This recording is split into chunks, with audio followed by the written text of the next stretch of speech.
Ya, buenas tardes y a todas y a todos. Hoy vamos a empezar con el curso taller, ya nos dirá cómo lo va a organizar Alejandra Holguín, que es maestra, licenciada en Historia y maestra en Creación literaria. creación literaria, exactamente. Y bueno, ella nos va a dar un curso taller, que ella ya lo definirá mejor que lo que yo estoy anunciando, ¿verdad?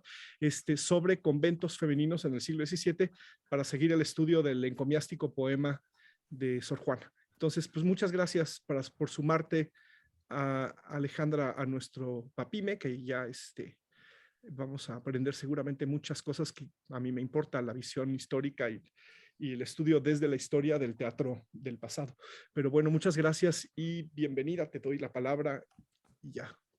Muchas gracias, Horacio. No, gracias a ti por haberme invitado a ser parte de este Papime, porque aunque no he estado en las sesiones, ya veía que subías, que mandaba el aviso de Horacio, acaba de subir, y entonces me sentaba a ver religiosamente las grabaciones, y entonces he aprendido muchísimo, lo cual les agradezco a todos los que han dado hasta ahora los talleres y a todos los que están participando, porque lo más bonito de participar en esto es que conocimiento que no se socializa no es conocimiento ni es nada, y aquí se ha socializado muy bien el conocimiento que trae cada uno de ciertos temas, lo que ha vuelto este papel muy, muy interesante, cosa que les agradezco mucho.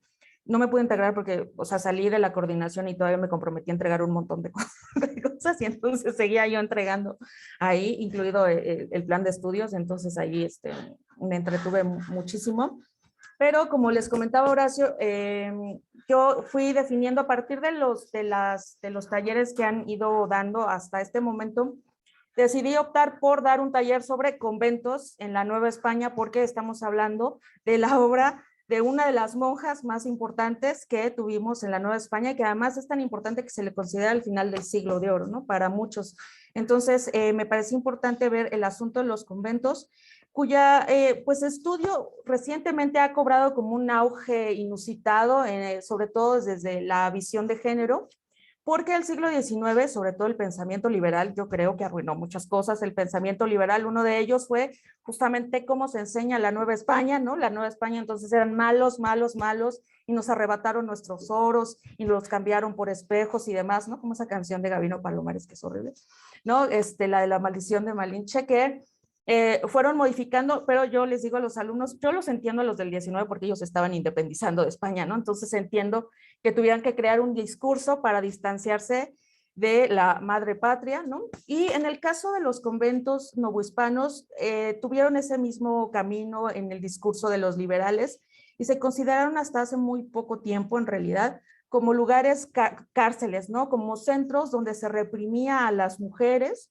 donde se les trataba súper mal, donde los papás iban a votar a las hijas, a las que no querían casar o a las que no podían casar, y como que se desentendían de ellas, y ahí las votaban, y entonces era como una visión muy general que se tenía de los conventos novohispanos. Y en realidad, cuando uno empieza a estudiar los conventos novohispanos, te das cuenta que si una mujer quería ser independiente y quería tener poder y quería tener libertad, o quería deshacerse de un matrimonio que no le gustaba, se iba al convento. O sea, los conventos son centros culturales, realmente lo que estamos teniendo aquí en la Nueva España son centros culturales. Y a mí me quedó muchísimo más claro cuando empecé a participar en un seminario de la maestría sobre escritura femenina, y la profesora Clara Inés Ramírez nos decía, bueno, todos tenemos en la mente a Sor Juana cuando hablamos de mujeres que escriben, pero no es la única mujer que escribió. O sea, hay otras mujeres, hay otras monjas que están escribiendo, y entonces nos sumergimos en esa tarea de ir buscando textos de mujeres en la época novohispana que hubiesen escrito algo. Yo tuve la fortuna, porque la verdad fue una fortuna, de encontrar un documento. La mayoría de mis compañeras encontraron documentos pequeños, más bien breves, como de 10 fojas, que bueno, para ser siglo XVI, XVII, XVIII, 10 fojas, eso es mucho, pero el mío tiene 300, ¿no? Son 300 fojas. Horacio le he contado un poco, y además está el juicio, o sea, el juicio es aparte, ¿no? Y ella tiene una característica muy especial. Ella vive en Guanajuato. Es un caso muy atípico. Ella no logró ser monja nunca. En algún momento su confesor le da un traje viejo así de monja, así de, ya póntelo, ya deja de fastidiar aquí, porque ya todo el tiempo está, además tiene un montón de confesores, y entonces cuando no le gusta lo que le dice un confesor, va con el otro y le cuenta lo que le dijo el primer confesor, y entonces el otro le dice, no, no le hagas caso, tú haz esto, y entonces, y como si no le gusta, va con el tercero y le cuenta lo que le dijeron los dos primeros, y entonces, y claro, hay como hay un conflicto porque además pertenecen algunos al clero secular y otro al clero regular. Uno de sus confesores es jesuita, y entonces, claro, hay como un conflicto ahí entre ellos, que además ella está siendo más grande, yendo y viniendo, ¿no? Es un caso muy interesante porque además ella no sabe escribir en el momento en el que empieza a escribir el diario. En realidad alguien le está enseñando, y al principio podemos ver su escritura es como muy temblorosa, así como de niño pequeño, niña pequeña, así temblorosa, y conforme va pasando el tiempo se va haciendo más clara, más definida. Claro, tiene unas abreviaturas que no se sabe bien qué es, ¿no? Es muy complicado, fue muy complicado, ha sido muy complicado el proceso, porque además, pues la pretensión de hacer esto era editarlo. Ha sido muy, muy complicado, porque además hay que tener un montón de secciones con ella, ¿no? O sea, al momento, uno de los criterios para hacer la edición del texto era, hay que borrar todas las palabras repetidas. Pero ella en algún momento dice, estar consciente, o sea, yo sé que repito mucho las palabras, pero lo hago por el fervor con el que estoy escribiendo. Y entonces, claro, si tienes esa conciencia, ¿cómo le vas a quitar el que diga todos, todos, todos, todos, así 10 veces todos, éramos santos, ¿no? Entonces, porque hay una conciencia que tiene ahí. Ella, pues les digo, es un caso muy triste, se los cuento nada más para que se den cuenta de lo que pasa. Ella vive en Guanajuato, es una mujer pelirroja, más pelirroja en Guanajuato, o sea, una cosa que sale de la norma, ¿no? De lo normal. Y entonces su intención es fundar un convento. En la Nueva España está prohibido fundar conventos donde hay reales de minas, ¿no? Entonces, pues la prohibición estaba explícita para el área de Guanajuato, donde ella vive, y ella llega a Guanajuato a vivir sola, por alguna razón vive sola en un cuartito, ¿no? Y entonces alguien le proporciona papel, le proporciona la pluma, la tinta para que pueda escribir, y además también dice en alguna parte que le da chocolate. Hay un recibo de que paga una renta. O sea, es una mujer que vive sola, pelirroja, escribe, anda sola por las calles de Guanajuato. Y entonces eso, como veremos, vuelve a este personaje que se llama María Margarita de Almaguey, que además es su seudónimo, porque ella no se llamaba así, con el que escribe y con el que firma todos escritos. Ella se vuelve muy vulnerable, y entonces lo primero que yo encuentro es este manuscrito, que es su diario, donde habla sobre sus experiencias místicas y entonces cómo veía a Dios y a la Virgen. Hay una parte donde dice que ve a todos sus enemigos en forma de corderitos echados en un caso, ¿no? Donde está haciendo un caldito para poder luego dárselos a sus enemigos para que dejen de molestar, ¿no? Entonces es un personaje muy interesante, y después de muchísimo tiempo encontré el juicio. La gente brillante de la GN acostumbra a hacer así los expedientes, y entonces pues se les ocurrió que era una buena idea separar el escrito, el manuscrito del juicio, y entonces lo catalogaron con otros criterios y demás, y entonces fue una casualidad encontrar el juicio. Y la situación con María Margarita de Almaguey es la siguiente. Unas de sus vecinas la engañan y le mandan a una fulana para que hable con ella, que es criada de una de las que la manda, y mientras está hablando con ella se distrae, le roba el diario, se lo lleva y lo presentan en la Inquisición como prueba de que es una hereje, blasfema, etcétera, etcétera, etcétera. La Inquisición se la lleva. La Inquisición obviamente no tiene cárceles, en Guanajuato no tiene cárceles, entonces solo les ponían una señal de que eran reas de la Inquisición, y andaba por ahí corriendo. De hecho, hay algún momento en que les escapa, se va a Salvatierra, y luego de allá a Yuriria, y entonces ahí la van a alcanzar y se la regresan a Guanajuato. Y en el juicio, quien la juzga decide que ella no es blasfema, que no tiene ningún problema, y más bien deciden declararla loca.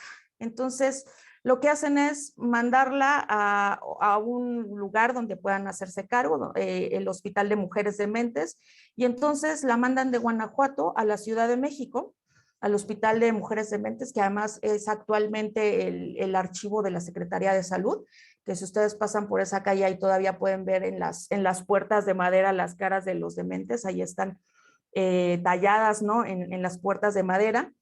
Y ya poquito tiempo después de que la mandan ahí, se muere, y entonces manda el doctor de allí, manda un escrito a Guanajuato diciendo: este día de este mes, de este año, falleció María Margarita de Almaguey, y sus restos van a reposar para la eternidad en el sagrario de la Catedral Metropolitana de la Ciudad de México. Y entonces, sí, así es, Horacio. Ahí mismo la meten, y entonces digo, platicándolo con un profesor mío, me decía: oye, pero es que eso es muy extraño, o sea, porque el sagrario es un lugar muy importante, es decir, mientras más dinero tengas, mejor colocado, porque estás más cerca del lugar sagrado, ¿no? Entonces, esta mujer debió haber sido alguien muy importante. Quizás, dice, claro, en esta época que te mandan a Inquisición debe ser una situación tan fuerte que la familia debe haber dicho: no movemos las manos. Sí han de haber intervenido al momento de declararla loca para que justamente no la juzgaran de otra manera, y por eso termina sus días en el sagrario de la Catedral Metropolitana, si no es que de qué otra manera terminas tus días ahí, ¿no? Entonces, cuando supe, al día siguiente le dije a un amigo: tienes que acompañarme, porque además me acompañó en todo ese proceso de la transcripción y mis preocupaciones. Y entonces le dije: tienes que acompañarme, vámonos al sagrario de la Catedral Metropolitana, a ver si todavía hay restos de María Margarita de Almaguey. Obviamente, como en los 90s movieron todo, ¿no? Para hacer cosas, y entonces eso se quitó, pero al menos sabemos, ¿no? Entonces ahí empezaron mis inquietudes con esta vida de las mujeres.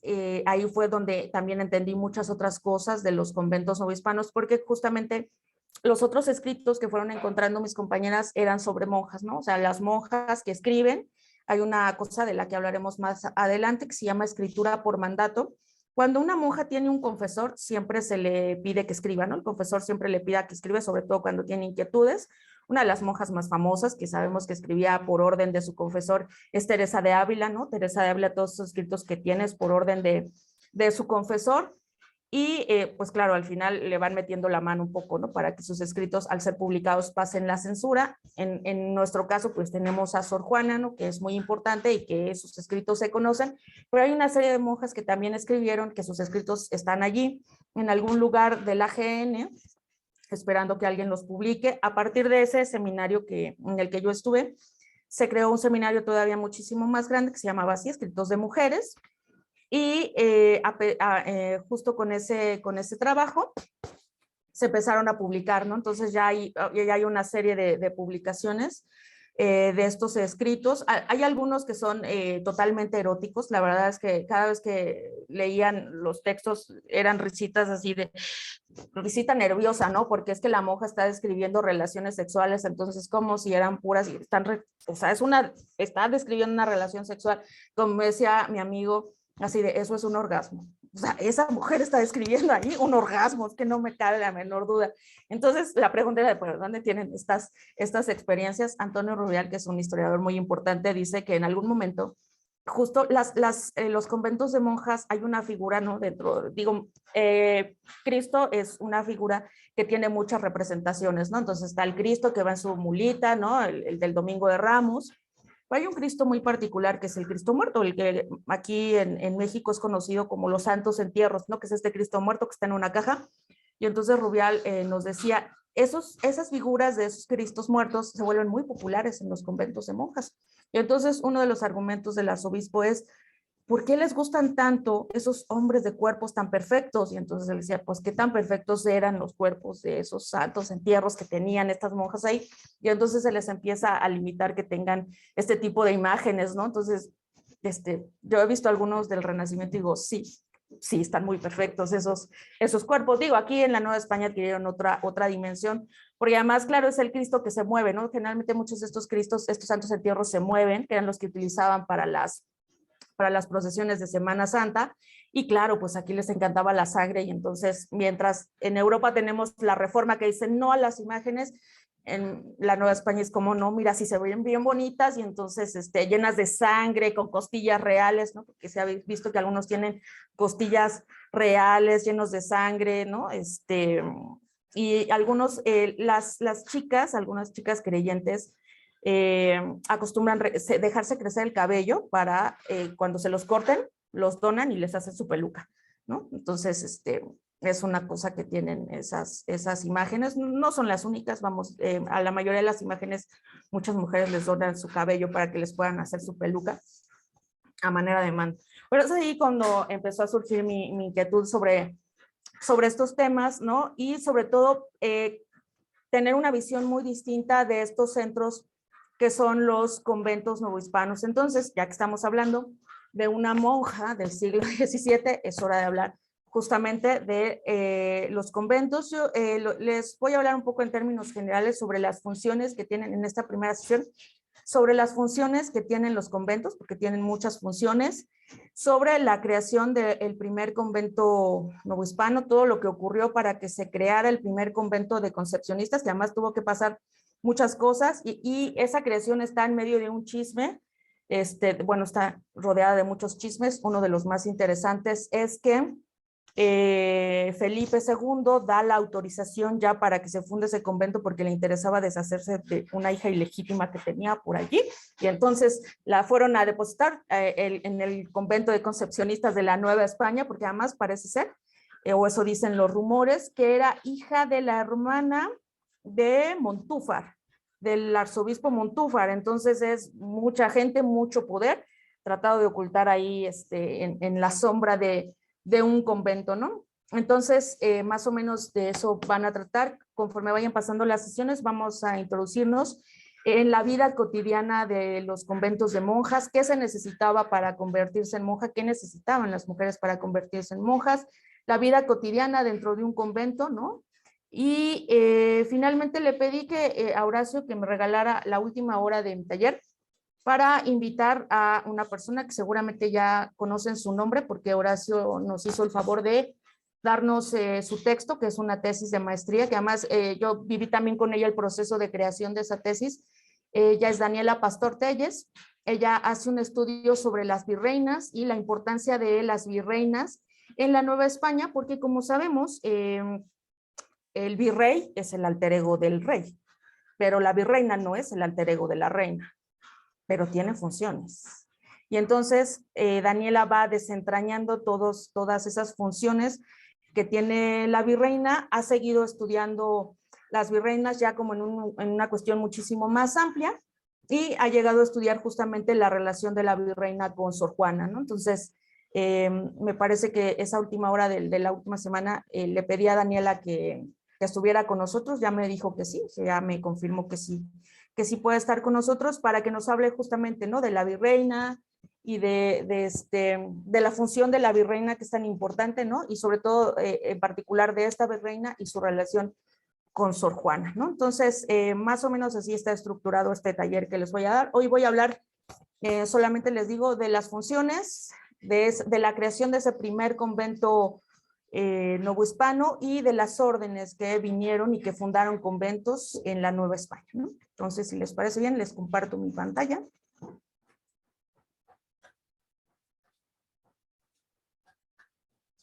Pues bien, estas son los conventos femeninos en la Nueva España.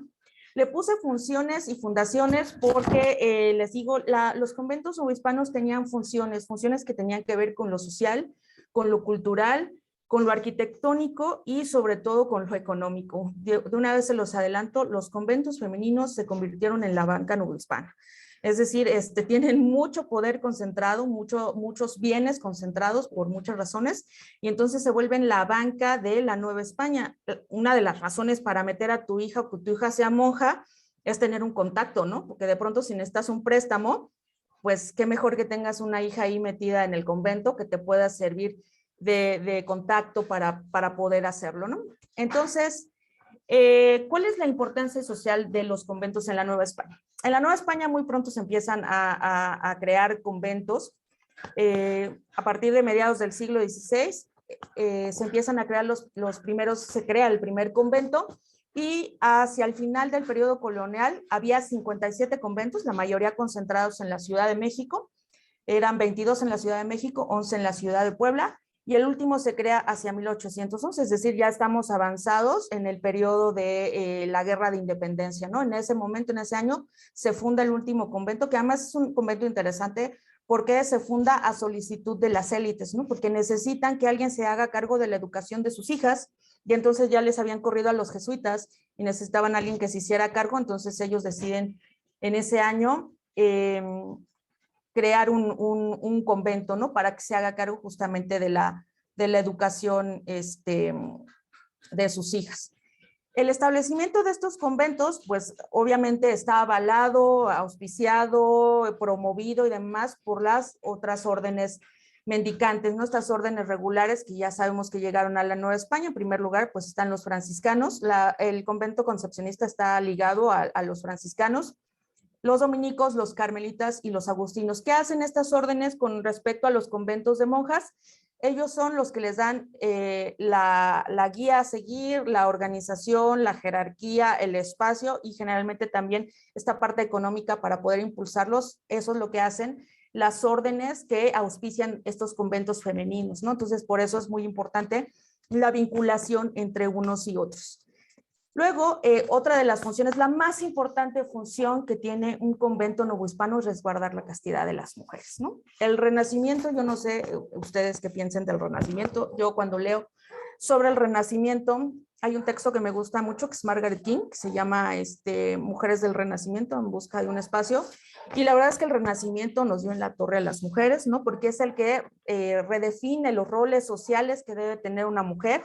La más afortunada, por supuesto, es la monja, ¿no? Dentro de todas estas mujeres, porque además es guardiana de una cosa, un valor agregado que tienen las mujeres, o para el Renacimiento tienen las mujeres, que es la virginidad, ¿no? O sea, una mujer virgen es muy importante en el Renacimiento y las mujeres son además las guardianas del linaje, entonces por eso son importantes y es muchísimo más importante que sean vírgenes, ¿no? Entonces, la primera función social que tienen los conventos en la Nueva España es justamente resguardar la castidad de las mujeres, sobre todo en una tierra de conquista, ¿no? Sabemos cómo se comportaron los españoles en el momento de la conquista, violaban mujeres, y luego hay una migración importante de mujeres que si no vienen casadas o demás, entonces son vulnerables a este tipo de conductas por parte de los hombres, y entonces les interesa mucho tener un lugar donde las puedan resguardar, donde las puedan proteger.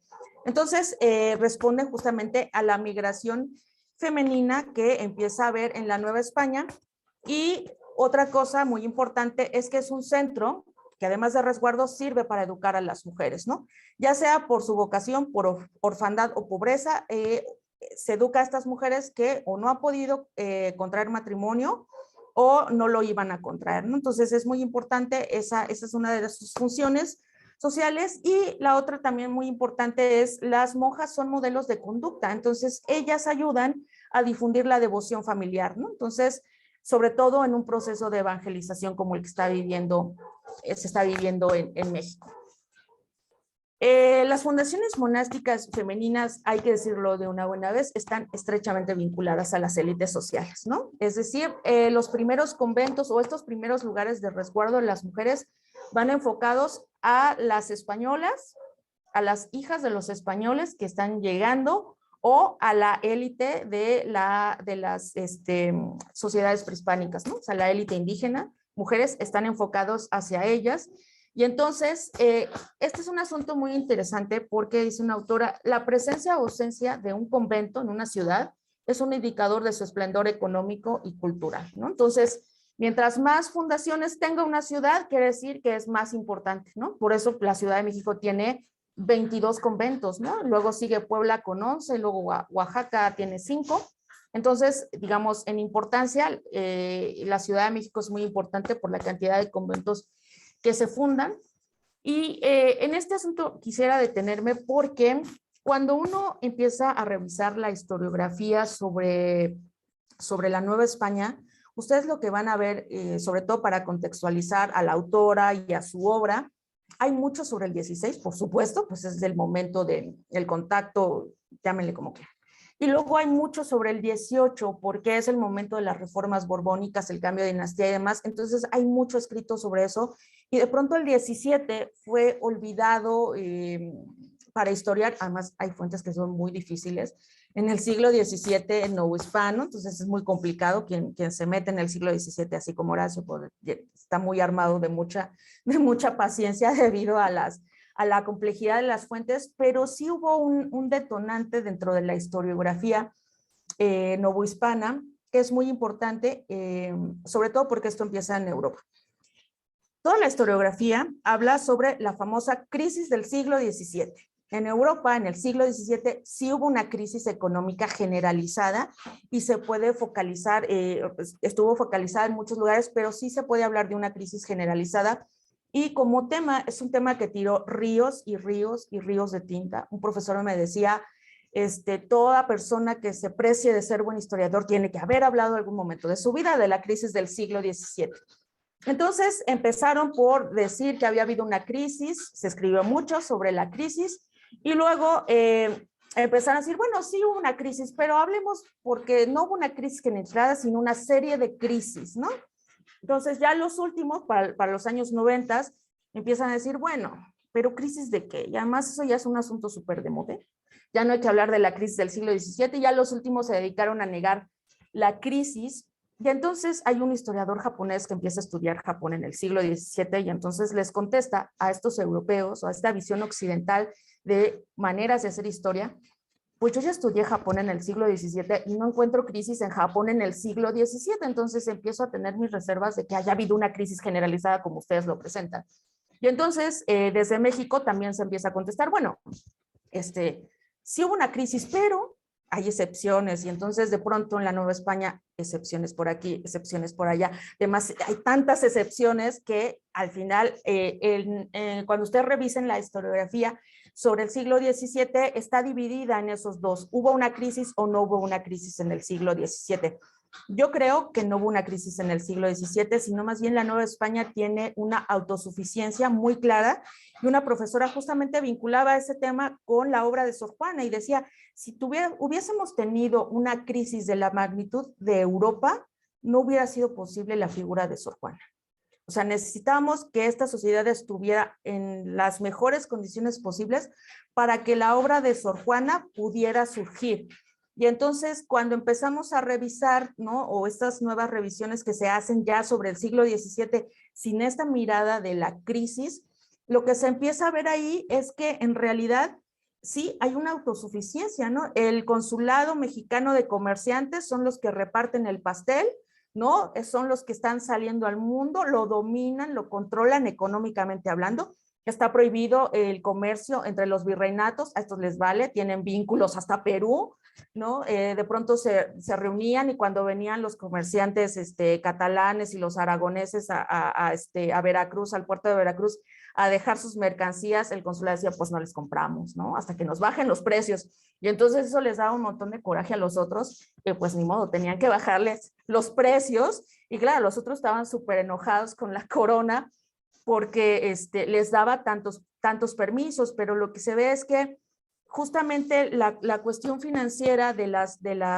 los virreinatos depende de las élites locales. Entonces, obviamente, la corona les va a dar permiso de que hagan lo que se les pegue la gana, ¿no? Entonces, cuando ustedes, insisto, lean sobre la historiografía del 17, esas son las dos vertientes que se van a encontrar, y ya ustedes decidirán qué postura adoptan al respecto, ¿no? Entonces, otra de las cosas importantes de la función social de los conventos es que dentro de sus paredes se va midiendo la asimilación de los principios teológicos, ¿no? Entonces es muy importante porque eso va a trascender las paredes y lo vamos a ver en la conducta de la propia sociedad, ¿no? Porque las monjas son un punto de referencia muy importante dentro de la sociedad que las alberga, ¿no? Entonces, ellas son, pues, tienen ese aro de misticismo y de ascetismo, ¿no? Que van caracterizando los rasgos de lo que llamaremos el barroco novohispano también, ¿no? Entonces, por eso son también muy importantes los conventos de monjas en la Nueva España. ¿Hasta aquí tienen alguna pregunta, duda o comentario? ¿No? ¿Vamos bien? Bueno. No, todo bien. Vale. ¿Cuál es la importancia económica de los conventos novohispanos? Pues contribuyen tanto a la economía local como a la regional, porque como les comentaba, ellas logran tener un montón de concesiones inmobiliarias y aparte tienen un enorme manejo de capitales obtenidos por las dotes o por cuestiones testamentarias o por cuestiones piadosas, ¿no? Que van y se las dan ahí. Entonces, ellas tienen ese papel tan importante, les digo, se vuelven la banca de la Nueva España, ¿no? Los conventos de monjas. Hace mucho tiempo, yo tenía una profesora que una de sus tías era monja, ¿no? Y entonces decía que, pues el papá había sido muy rico, el abuelo había sido muy rico y en algún momento les hereda a los hijos y entonces a la hija monja, pues también le hereda y entonces la hija monja decide tirar todo el convento donde ella vivía y construirlo desde cero, ¿no? Y la única solicitud que ella hace es que todos los días a la misma hora se rece por la familia de esta profesora, ¿no? Y entonces ya, bueno, a mi familia siempre nos ha ido bien, ¿no? O sea, que todos hemos sido exitosos en lo que nos hemos propuesto. Y sí, ¿no? Esa necesidad sí genera como un aro de misticismo, ¿no? Sientes como esa protección de saber que todos los días a la misma hora hay un grupo de 11 monjas que están rezando por ti, porque te vaya bien y porque todo lo que emprendas sea exitoso, ¿no? A esos niveles alcanzaban a ser estas monjas, ¿no? Y esa es su importancia económica. Desde la importancia arquitectónica, el hecho de concebir un convento lleva muchísimo tiempo. Más adelante lo vamos a ver, pero se los adelanto. En concebir un convento y en que llegara a funcionar se pueden tardar hasta 10 años. Entonces, para hacer la traza de las ciudades, se consideró muchísimo a los conventos. Entonces, la creación de conventos permite ir desarrollando la vida material de la Nueva España, ¿no? Y estos trazos urbanos también, ¿no? Para eso también son muy importantes los conventos. Y luego las fiestas que ellas organizan, ¿no? Todas estas cuestiones que ellas organizan, que tienen que salir al público, sirven para que las ciudades también se organicen, ¿no? Entonces, en función de estos ciclos patronales, la sociedad novohispana distingue entre el espacio público y el espacio sagrado, ¿no? Entonces, gracias a esas procesiones, ¿no? Que generan las monjas, también por eso, en ese sentido, de la arquitectura son muy importantes.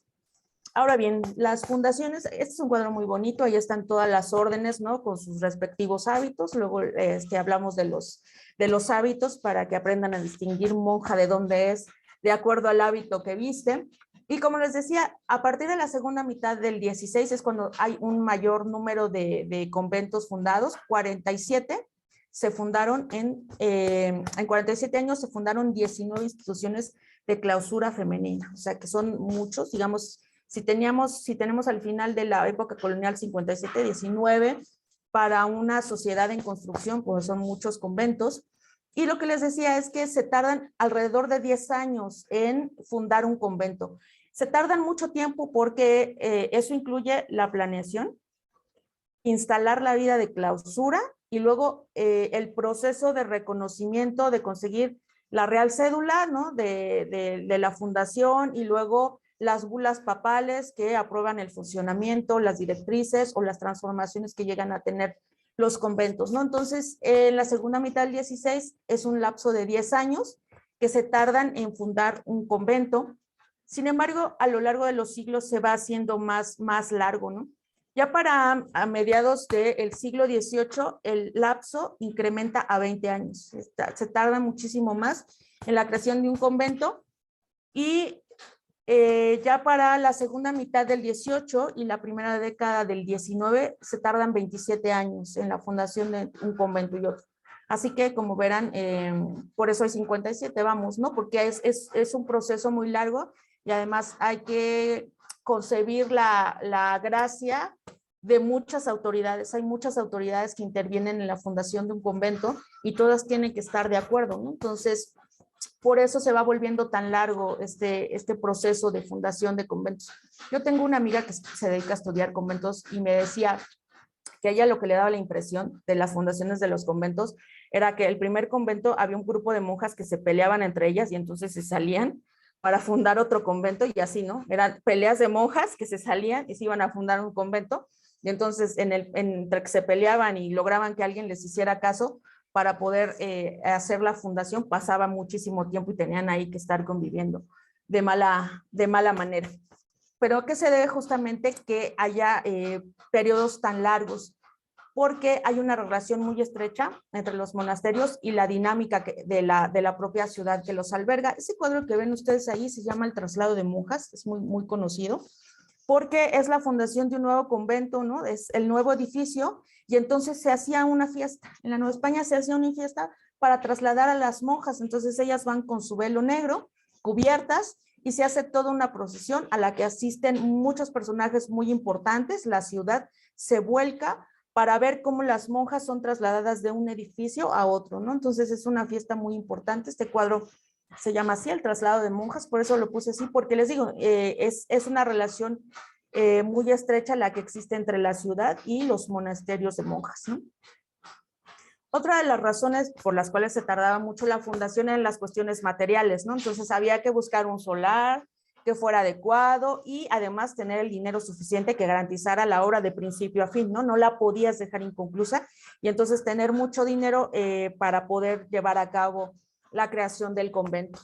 Y para eso se organizaban en patronatos, tanto seglares como eclesiásticos, para tener un fondo que pudiera financiar la creación y la puesta en marcha de un convento. Entonces, por eso los lapsos se van volviendo cada vez más largos a la hora de fundar un convento. Entonces, esa es la razón por la cual los primeros conventos se van fundando. Pero luego, cuando uno se decide a estudiar la fundación de los conventos, nos enfrentamos a tres problemas muy importantes, porque van respondiendo, la fundación de los conventos van respondiendo a cierta complejidad en las fundaciones. Los primeros, hay un tipo de conventos que se fundan a iniciativa femenina, es decir, hay mujeres que saben que son vulnerables y entonces se juntan, ellas deciden juntarse en cofradías o en beaterios con el objetivo de salvaguardar su honra, y entonces generalmente eran viudas de españoles pobres, y entonces ya una vez que tenían el lugar donde se podían juntar y podían estar tranquilas, buscaban, por supuesto, el apoyo tanto de las órdenes regulares, y una vez que obtenían el apoyo de cualquiera de las órdenes, iban en búsqueda de las órdenes seculares, ¿no? Esa es la forma en la que iban fundando los conventos. Por eso les decía, mi amiga que estudió el primer convento, la fundación del primer convento concepcionista, me decía eso, ¿no? Entre más leo de las fuentes, creo que se pelearon, y entonces por eso una parte decide salirse y fundar otro convento, pero necesitaban de apoyo para poder conseguir esta otra parte. Otra de las razones por las que se podía fundar un convento es por iniciativa masculina. Esta fracasó, o sea, esta iniciativa fracasó porque respondía a la movilidad de los españoles, ¿no? Respondía a la movilidad de los hombres, los conquistadores, entonces ellos tenían que moverse y necesitaban, porque los que estaban casados y traían a sus esposas necesitaban un lugar donde se las guardaran, ¿no? Para que no mancharan su honra, y entonces fundan estos lugares de resguardo de sus esposas, pero claro, a las mujeres no les gusta para nada que las dejen ahí guardadas, y fracasan, van directamente al fracaso este tipo de lugares, ¿no? Y entonces, ya teniendo un edificio, lo que hace el clero secular es aprovechar el espacio para convertirlo en un convento para seguir resguardando mujeres, pero ya con otra intención muy clara. El último de las razones para fundar un convento es ya sea por iniciativa familiar o por las actividades del clero secular.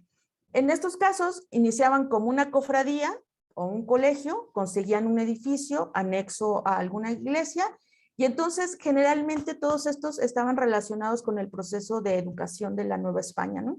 La fundación del primer convento novohispano, el convento de Concepcionistas, tiene que ver mucho con esta forma de educar, porque tiene que ver con el proyecto educativo de la Nueva España, no solo el de evangelización, sino el educativo, ¿no? En el caso de estos primeros proyectos de educación, sobre todo de los indígenas, que tienen que ver con la evangelización, hay una cosa que se va fundando hacia 1523 que es conocida como la Casa Monasterio. Estos no solo servían, insisto, para la evangelización, sino también para la educación indígena, es decir, les enseñaban a leer, les enseñaban a escribir, y en el caso de las élites también les llegaron a enseñar hasta medicina, ¿no? Entonces, digamos, los saberes que les dan son muy amplios. hacia el 13 de agosto, sabemos que venían franciscanos en las huestes de Cortés, pero ya oficialmente, el 13 de agosto de 1523 llegan 3 frailes franciscanos encargados ya con ese es su objetivo, que es encargarse de la evangelización indígena y también de la educación indígena. ¿Quiénes son esos 3 frailes? Bueno, Fray Juan de Tectu es uno de ellos, Fray Juan de Ahora y el archirrequete recontra famoso Fray Pedro de Gante, ¿no? Entonces, ellos son los 3 que vienen y deciden, ya ellos tienen el objetivo muy específico de encargarse de la educación de los indígenas y entonces ellos se quedan instalados en Texcoco. Ahí es donde ellos empiezan a educar. Ellos no hacen diferencias, ¿eh? Cuando ellos llegan a Texcoco, deciden educar a niños, niñas, hombres, mujeres, ancianos, ancianas por igual. O sea, los juntaban en el Palacio de Texcoco y ahí los educaban por igual. Ellos no hacían diferencias. Entonces, digamos, la México Tenochtitlan cae en 1521, estos llegan en 1523, ha pasado 2 años, estos ya están organizando la sociedad. Y claro, hay una resistencia porque finalmente los indígenas sabemos que están repartidos en encomiendas y entonces lo que más le interesa a algunos de los encomenderos es explotar todo lo que puedan para hacerse ricos y algunos regresarse a España y ya no volver a pisar este lugar, ¿no? Porque muchos de ellos no vienen con la mentalidad de ser colonizadores, ellos vienen como conquistadores, me hago rico y me regreso a mi casa. Entonces, eso obliga a que Cortés en 1524 expida una ordenanza para los encomenderos y los obliga a mandar a los hijos de los señores principales al monasterio para que se eduquen. En total se sabe que estas casas monasterio llegaron a recibir un total de 1000 niños, o sea que 1000 niños son, digamos, bastante, ¿no? Para la época, pues estamos en 1524, ¿no? Entonces, después de que llegan estos primeros 3, llegan los que, me encanta la frase, los 12 seráficos hermanos, ¿no? O sea, esa frase que utilizan para describirlos, los otros 12 franciscanos que llegan y ellos lo que hacen cuando llegan es distribuirse en los monasterios, en las casas monasterios que ya se habían fundado. Había uno en la Ciudad de México, otro en Texcoco, uno en Huejotzingo y el otro estaba en Tlaxcala, o sea, son ciudades muy importantes. Texcoco era muy, muy importante, ¿no? La Ciudad de México y Tlaxcala por el vínculo de los tlaxcaltecas con los españoles. Ahí es donde se fundan de estos 4 casas monasterios para tener niños y deciden seguir el mismo modelo de Fray Pedro de Gante con respecto a la educación indígena. Cuando uno revisa las fuentes de este periodo, nunca se menciona a las niñas, o sea, pareciera que el proyecto educativo de los franciscanos y de la corona no incluye a las niñas, porque nunca las mencionan como tal, pero sabemos que también se crearon casas monasterio por un pleito, que ahora les cuento, que hubo entre Zumárraga, la primera audiencia, y un montón de gente que estuvo ahí. Y a través de ese pleito lo conocemos porque tanto Zumárraga como Catalina de Bustamante, de la cual les hablo ahorita, en un momento, escriben sendas cartas a Isabel de Portugal, la esposa de Carlos I de España y V de Alemania, quejándose de lo que hicieron un miembro de la audiencia. Y entonces sabemos de la existencia de las casas monasterio para niñas porque en 1527, las cartas son posteriores, pero se cree que la fundación fue de 1527 y se dan en medio de un conflicto entre Zumárraga, los franciscanos, la primera audiencia de México y el presidente Nuno de Guzmán, ¿no? Es un pleito que ahora les cuento. Uno de los personajes más importantes de este momento es Catalina de Bustamante, que llega con todo, ¿no? O sea, ella llega con Pedro de Tinoco, que es el marido, las hijas, las sobrinas, un montón de cartelas para enseñar a escribir y a leer a las niñas, y ella está encomendada por la corona para hacerse cargo de la educación de la nobleza indígena femenina. Ella llega en 1514, es decir, no ha caído la México Tenochtitlan, hay quien la considera como una de las conquistadoras que llegaron a la Nueva España y luego será conocida ya más a profundidad como la primer maestra de América, ¿no? Esa es Catalina de Bustamante, ahí la pueden ver, es una estatua que hicieron en su honor, que tiene una pluma y un papel. Y ella será la encargada, ella llega justamente con ese objetivo, ¿no? El de educar a la nobleza indígena femenina. ¿Qué es lo que pasa y por qué sabemos que sí se crearon estas casas monasterios para educar a la nobleza indígena? Zumárraga y Catalina de Bustamante le escriben a Isabel de Portugal, a la emperatriz, diciéndole que el oidor Delgadillo puso a unos indios a que se robaran muchachas de la casa de la casa monasterio. Se las roban para regalarlas a sus encomenderos. Entonces ellas escriben, dicen que Catalina Bustamante estaba llorando de indignación cuando escribe la carta que le manda a Isabel de Portugal, porque pues además es una acción pues muy ruin, porque además las violan y entonces luego las obsequian, ¿no? Se sabía, menos eso dicen los testimonios, que una de las chicas se la había llevado el hermano de Delgadillo a Oaxaca y la otra estaba todavía en casa de Delgadillo, ¿no? Que era público y notorio que estaba allí. Pero bueno, el asunto con Catalina de Bustamante, ella es muy exitosa en este trabajo de la educación y hasta 1536 logra que Isabel de Portugal le consiga 3 beatas, les pague el viaje para la Nueva España y la apoyen en este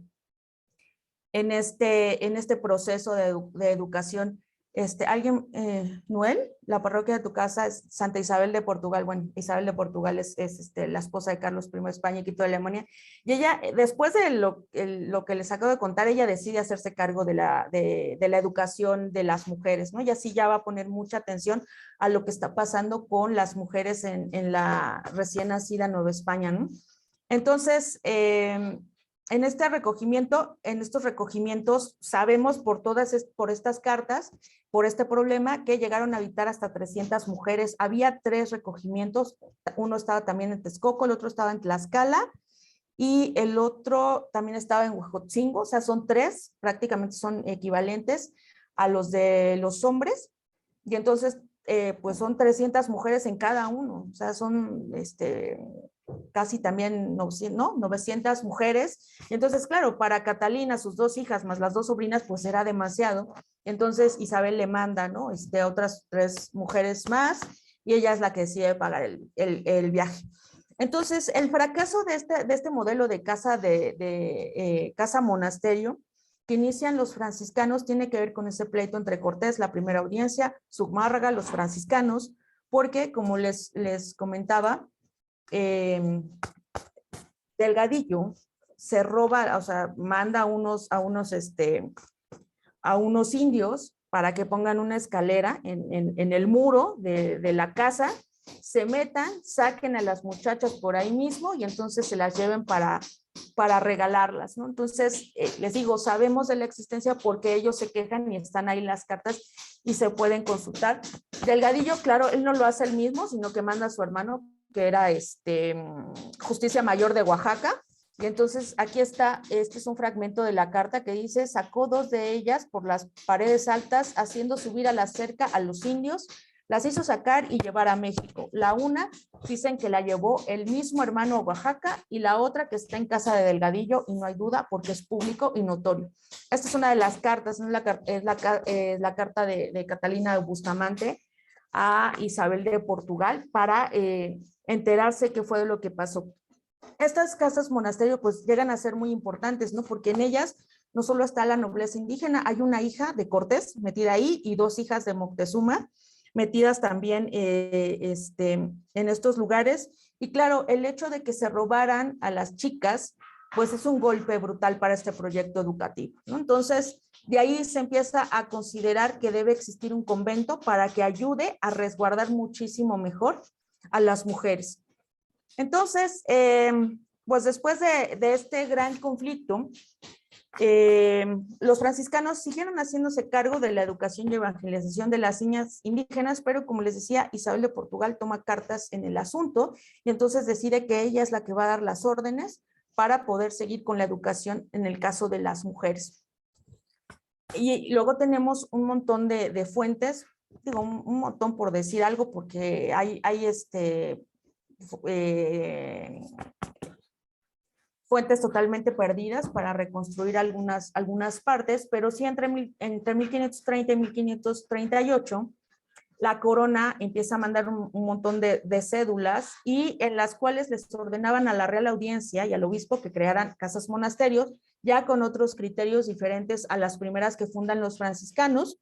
y el objetivo de ellos es quitarle la función evangelizadora y educativa a la orden franciscana, ¿no? Entonces, estamos en un momento en que les empiezan a restar poder a las órdenes mendicantes, sobre todo a los franciscanos. Entonces, ellos dan una serie de instrucciones, pero además, en todas estas reales cédulas, les dicen a los encomenderos que si vuelven a hacer otra cosa parecida, los van a castigar con cuestiones monetarias. Esa imagen que ven ustedes ahí es Carlos V e Isabel de Portugal. Ellos son los que deciden hacerse cargo de todo el asunto. Y entonces, hacia 1536, existían por lo menos entre 8 y 10 casas de estos que se vuelven casas de recogimiento o beaterios.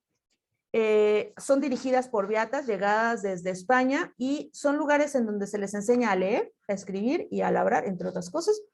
Y en promedio había entre 300, 400 niñas en cada una de ellos, ¿no? Entonces ya tenemos una cantidad muy grande de niñas que están siendo educadas en este tipo de lugares. Y en 1537, Fray Juan de Zumárraga se plantea ya la necesidad imperiosa de fundar un monasterio de monjas para las niñas indígenas. Claro, en 1537 él escribe una carta y entre las muchas cosas que solicita es la creación del convento, y la creación de la universidad, y entonces el primer convento ideado por Zumárraga se ve opacado por la creación de la universidad, porque además cuando se lee la carta, pareciera que Zumárraga está pidiendo una universidad que sea la continuación del proyecto que ya tenían aquí, que era el Colegio Tlatelolco. Entonces, así, pero ¿por qué los indígenas van a tener una universidad? Y entonces, claro, los del ayuntamiento se enteran y se enojan y entonces se oponen a la creación de la universidad y finalmente el rey pues manda una carta solicitándole al virrey de Mendoza que diga si sirve o no sirve la universidad y entonces dice no al proyecto de Zumárraga, pero le dice sí al proyecto del ayuntamiento que también está solicitando una universidad. Lo que dicen los historiadores de la universidad es que la carta de Zumárraga nunca se entendió bien, o sea, Zumárraga no estaba pidiendo una universidad como una institución de altos estudios para los indígenas. Quería una universidad como una institución de consulta para la evangelización. Entonces él decía que tenía que ser una universidad dirigida por doctores, es un gremio de doctores a los cuales si había una duda sobre la evangelización, él pudiera llamar al gremio de doctores, a la universidad y hacer la consulta para que ellos le apoyaran en ese proceso. Entonces parece que eso no se entendió bien y entonces por eso se frena el asunto de la universidad, al menos de la universidad concebida por Zumárraga, y pues también eso bloquea la creación del primer convento pensado por Zumárraga. ¿Hasta aquí tienen alguna duda o pregunta o comentario?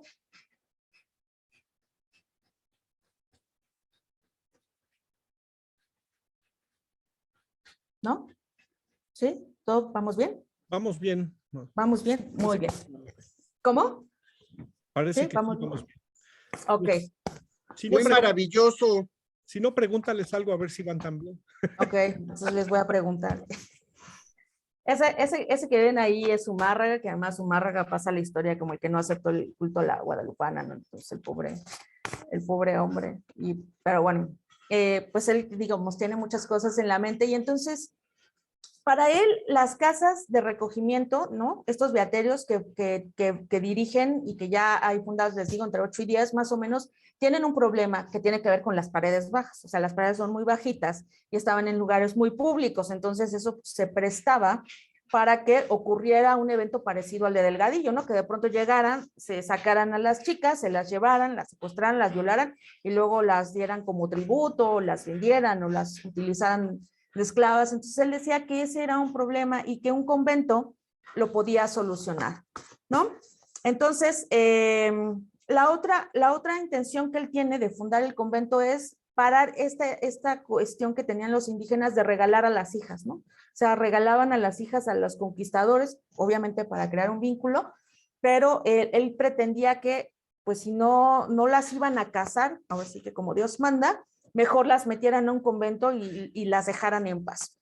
Y entonces, otra cosa que intentaba justamente el proyecto de Zumárraga era lograr la occidentalización de la población indígena, ¿no? Este es el otro objetivo muy claro que tiene Zumárraga, y así fue como el recogimiento beaterio se fue transformando en una nueva institución que daría lugar a el primer convento de la Nueva España. No sé por qué brinco aquí, permítanme un segundo. En la fundación de los conventos novohispanos hay dos tipos de conventos en particular, unos de vida comunitaria y otros de vida particular. Los de la vida comunitaria, los dos están relacionados con las órdenes mendicantes, pero algunos son conocidos como los descalzos y las calzadas. Los de la vida comunitaria eran relacionados con los descalzos, que además la regla es muchísimo más estricta, ¿no? Y entonces, ¿qué hacían los conventos de este tipo? Compartían el refectorio para comer y tenían celdas comunitarias, ¿no? Dentro del claustro. Entonces, uno de estos ejemplos son las carmelitas, ¿no? Y lo que vemos es que Sor Juana pasa de un convento de vida comunitaria a un convento de vida particular, porque la vida del convento particular se conoce como de calzadas, es decir, la regla es muchísimo más flexible, pueden tener sirvientas, tienen una celda particular, ¿no? Y entonces es muchísimo más flexible. Lo que vemos es que ella pasa de un convento donde hay una regla muy estricta a un convento donde la cuestión está más relajada. El otro modelo es la vida particular, calificados, como les digo, de calzadas. Estos tienen celdas individuales, así como casitas, ¿no? Tienen una serie de conglomerados dentro de los muros de la clausura y ahí están las jerónimas, las dominicas y las concepcionistas, ¿no? Entonces son muchísimo más flexibles, podían tener libros, podían tener muchísimas cosas, tener visitas, ¿no? Sabemos que luego se quedaban ahí las visitas con ella, ¿no? Nos pasa de un convento con una regla muy estricta a un convento con una regla muchísimo más relajada, ¿no? Eso es lo que vemos ahí con Sor Juana. ¿Cuántos conventos se fundaron en México? En la Ciudad de México había 22 conventos, es lo que les comentaba hace un momento. Dependiendo de la cantidad de conventos que tuviera una ciudad, era la importancia que tenía la ciudad, ¿no? Entonces, la Ciudad de México tiene 22 conventos entre concepcionistas, capuchinas, dominicas, jerónimas, carmelitas, brígidas y la Compañía de María, que es la última en llegar. La Ciudad de México agrupa 22 de los 57 conventos novohispanos fundados a lo largo del periodo colonial. Puebla se lleva otros 11 monasterios, o sea que es muy claro que Puebla es la segunda ciudad más importante. Oaxaca y Guadalajara con 5 cada una. Querétaro, Morelia y hay otras ciudades que también logran tener conventos, por lo menos uno, pero están inscritos entre este circuito comercial emanado de la minería, ¿no? Entonces, tiene que ver con eso, no en reales de minas, pero sí en los circuitos comerciales de los mineros, ¿no? Entonces, ahí en total tenemos a los 57 conventos novohispanos. Entonces, en el momento en el que empieza a transformarse las casas beaterio, el recogimiento de beaterios, esos donde educaban a las mujeres, es ahí en sus muros, dicen varias autoras, que se empieza a gestar el primer convento de la Nueva España, el convento concepcionista, que de sus inicios no hay fuentes, mucho está perdido y sabemos de su funcionamiento porque ya hacia la década de los 70 es cuando empezamos a ver que hay mucha documentación para lograr el reconocimiento y la legalización del convento, pero como les decía, por lo menos son 10 años en los que pasa para que haya una fundación. Entonces, por lo menos se sabe, hay quien dice que la fundación del convento, o al menos del monasterio de la Madre de Dios, es de 1540-41, y que a partir de ahí empieza a funcionar la vida claustral de estas monjas, y entonces se va transformando. Hacia 1538 se hace una nueva solicitud de un convento, una mansevería y la universidad. Y otra vez ahí el asunto del convento queda relegado por los otros dos asuntos. Lo primero que se funda, eso ahí sí no tienen ningún problema, están muy felices. Lo primero que fundan es la mansevería, les conceden un solar para que se instale. Tú sabemos qué es la mansevería, ¿verdad? No. ¿No? No. ¿No? El prostíbulo, o sea, imagínense, o sea, eso no tienen problemas. El prostíbulo sí se los vamos a fundar, ¿no? Y entonces, lo que dicen muchas autoras es, claro, es que en esta sociedad ya está definiendo las funciones sociales que deben tener, funciones sociales y sexuales que deben tener las mujeres. Entonces, hay mujeres públicas, hay mujeres privadas. Las mujeres privadas, las mujeres que son de respeto, las mujeres de ese tipo son monjas, por supuesto. Las otras son públicas y entonces pueden estar en la mansevería. Así, pero esa no se tardan 10 años, esa la fundan de volada y entonces hay quien dice, y hasta se tardaron, porque con eso sí no tuvieron ningún problema, es lo primero que les conceden, y entonces ahí empiezan a estar las mujeres. Y les decía, hay un problema entre el virrey de Mendoza, Zumárraga, el ayuntamiento, y la creación de la universidad y el primer convento, porque les digo, esta solicitud que hace Zumárraga del primer convento queda relegado por la discusión que hay en torno hacia la universidad, porque el ayuntamiento pues está pensando también lo mismo que piensa el rey, que Zumárraga quiere una universidad que sea la continuación del proyecto educativo del Colegio de Tlatelolco, y entonces, ¿por qué los indígenas van a tener una universidad? Si bien la Real Cédula de Fundación de la Universidad no prohíbe que lleguen los indígenas a la misma, es decir, está dedicada para los españoles y para los naturales de esta tierra, lo dice muy claramente la Real Cédula de Fundación, por lo menos todo el siglo XVI, ¿no? La Real Cédula de Fundación de la Universidad es de 1551 y entra ya en funciones en 1553. Entonces no hay indígenas, ¿no? O sea, todo el 16 ni el 17 llegan hasta el 18 a la universidad, ¿no? Pero en esa discusión se va perdiendo el asunto de la fundación del convento, ¿no? De plano les dicen que no, el convento no, y entonces empieza la discusión sobre la creación de la universidad. Eso es lo que centra la atención de todos estos. Y les digo, al final el rey le pide su opinión al virrey de Mendoza y Mendoza da una opinión favorable por un lado y una opinión desfavorable por el otro, ¿no? La opinión desfavorable es al proyecto de universidad que presenta Zumárraga, ¿no? En 1537, y la opinión favorable es la opción de universidad que presenta el ayuntamiento, ¿no? Entonces ahí es donde se va perdiendo la creación del convento por darle paso a la creación de la Universidad de México, ¿no? Entonces, en 1540 también tenemos una transformación ya también de la sociedad en la Nueva España. Hay un cambio en la sociedad y entonces, para estas fechas, entre los franciscanos y Zumárraga y los encomenderos, empieza a haber acuerdos. Y entonces, como acuerdo entre ellos, deciden fundar la Cofradía del Santísimo Sacramento, se pasan al rey y entonces logran una bula del Papa, Paulo, donde les autoriza la creación de la cofradía, pero la cofradía está autorizada, entre otras cosas,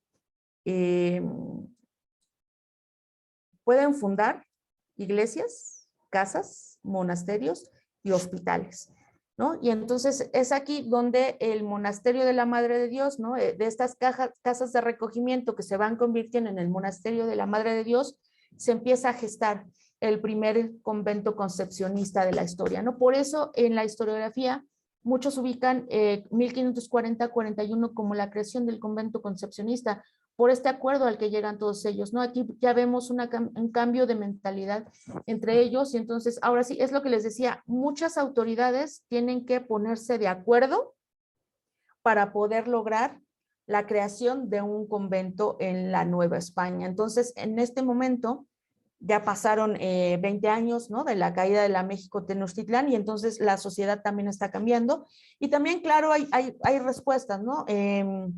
Mientras en 1517 Cortés va llegando a Veracruz, en el mismo año Martín Lutero está pegando las 95 tesis en la entrada de la puerta de la Universidad de Wittenberg. En 1521, cuando cae la México Tenochtitlán, es el mismo año en el que Martín Lutero rompe con la Iglesia Católica y claro, el rey de la Nueva España y el emperador del Sacro Imperio Romano de Nación Germánica es el mismo, es Carlos I de España, V de Alemania. Yo tengo la teoría de que en la Nueva España Cortés hizo lo que hizo, todo lo que se le pegó la gana, porque Carlos estaba metido en la política imperial, no sé si realmente eran sus preocupaciones, el imperio que tanto le había encomendado el abuelo Maximiliano se le estaba deshaciendo, ¿no? Hubo una división religiosa muy fuerte que golpea a la Iglesia Católica, por supuesto, y entonces la Iglesia Católica en algún momento tiene que responder. Nosotros conocemos, o algunos de ustedes han escuchado hablar sobre el famoso Concilio de Trento, que es el que reforma, ¿no?, la Iglesia Católica, pero también lo podremos llamar el Concilio de Carlos V, ¿no? O sea, realmente es él quien decide quién va, quién no va, qué se va a decir, qué no se va a decir, porque él decide permanecer de ese lado, ¿no?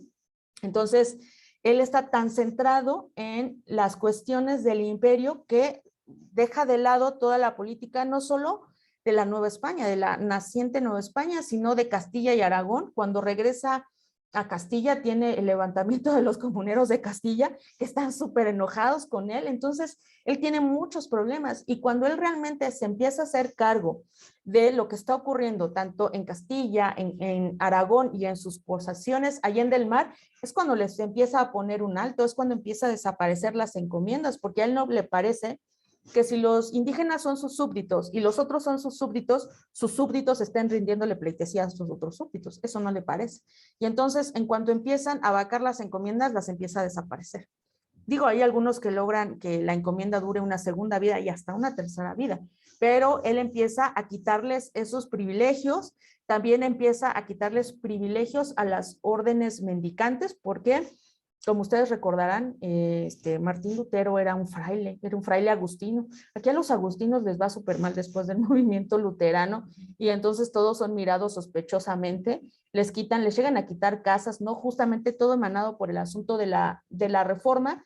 Y entonces el Concilio de Trento es muy importante para Carlos porque redefine, ¿no?, todo eso de lo que acusaban a la Iglesia Católica, que era corrupta y que el clero estaba muy mal formado y demás, pues todo es cierto, o sea que todo es real. Y entonces el Concilio de Trento trata de mejorar muchísimo todo lo que está ocurriendo en la Iglesia, que a partir después del movimiento luterano ya podemos llamar católica, porque decir católico significa universal, y es el discurso que esa iglesia asentada en Roma le manda a los protestantes. Nosotros somos universales, ustedes no.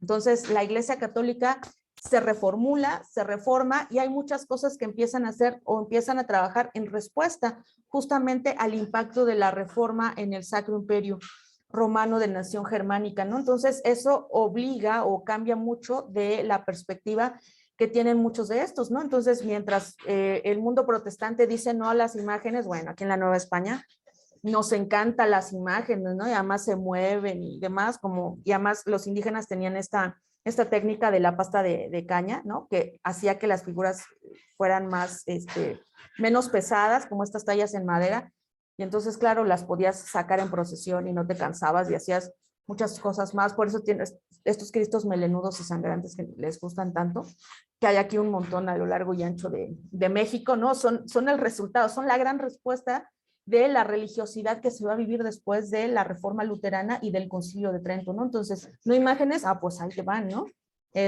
Las mujeres no deben estar enclaustradas, no, bueno, pues vamos a crear un montón de conventos, ¿no? Y todo lo van haciendo en respuesta justamente al problema de la reforma, porque además ellos están muy ilusionados cuando llegan a América, porque en su cabeza estamos perdiendo un montón de almas en Europa, pero mira, en la Nueva España las estamos ganando, ¿no? Entonces ahí vamos a compensar un poco el asunto, ¿no? Y luego tienen ese otro problema con los franciscanos.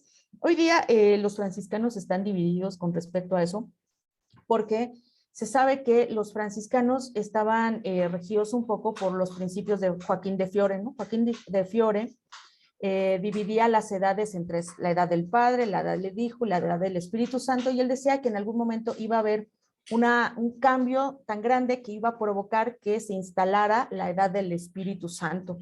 Y entonces, claro, eso iba a estar enmarcado por desgracias, por pestes, por plagas, por guerras, y entonces, claro, siglo XVI, tenemos todo preparado, todo el escenario listo, y entonces gran parte de los franciscanos llegan con esa idea, ¿no? De, pues vamos a fundar la edad del Padre, y entonces, la edad del Espíritu Santo, y entonces vamos a tener un paraíso terrenal en los nuevos territorios. Y entonces, claro, llegan aquí y están súper emocionados con los indígenas porque son como niños pequeños y entonces no puedes decir que son, que tienen culpa alguno porque ellos no conocían a Dios. Malos esos que estaban en el Sacro Imperio, porque ellos sí conocían la verdadera religión y se estaban apartando de ella.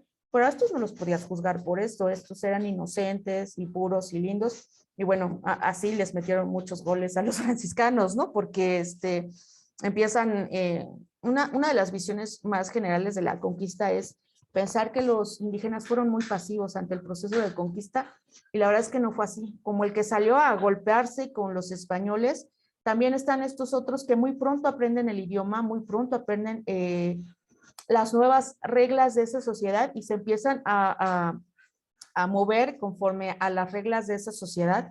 Y entonces eso lo podemos ver, por ejemplo, cuando empiezan a elegir, cuando les preguntan, ¿quién va a ser el santo patrono de su pueblo? Y entonces ellos elegían sus ídolos, previo a la conquista, elegían los ídolos porque ese ídolo tenía, ese dios tenía ciertas características que como comunidad los representaban. Y entonces lo que hacen cuando empieza el proceso con los franciscanos es hacer equivalencias y entonces, a ver, es que nosotros es Tlaloc, nosotros queremos un Cristo y se va a llamar el Señor del Agua, ¿no? Y entonces los franciscanos, ay, sí, mira qué bonito entendieron todos, sí, cómo no. Y pues, digamos, a los franciscanos les meten muchos goles hasta que los franciscanos se dan cuenta que no tienen el mismo lenguaje, a pesar de que ellos utilizan muchos elementos de las culturas prehispánicas para lograr la evangelización, pero no es lo mismo que tú digas, bueno, ellos tienen el pedernal negro como algo sagrado y entonces los vamos a colocar en las cruces para que entiendan que es algo sagrado. Pues sí, pero ellos están entendiendo una cosa por el pedernal y tú otra cosa con la cruz que está allí, ¿no? Entonces, claro, los franciscanos en algún momento se dan cuenta y cambian de actitud y entonces actualmente la orden franciscana niega rotundamente que los primeros franciscanos hayan venido con esas ideas milenaristas de Joaquín de Fiore, y la otra dice, ah, ya, o sea, es cierto, sí veníamos con esas ideas, o sea, sí llegaron con esas ideas y que querían crear un paraíso terrenal en la Nueva España, ¿no?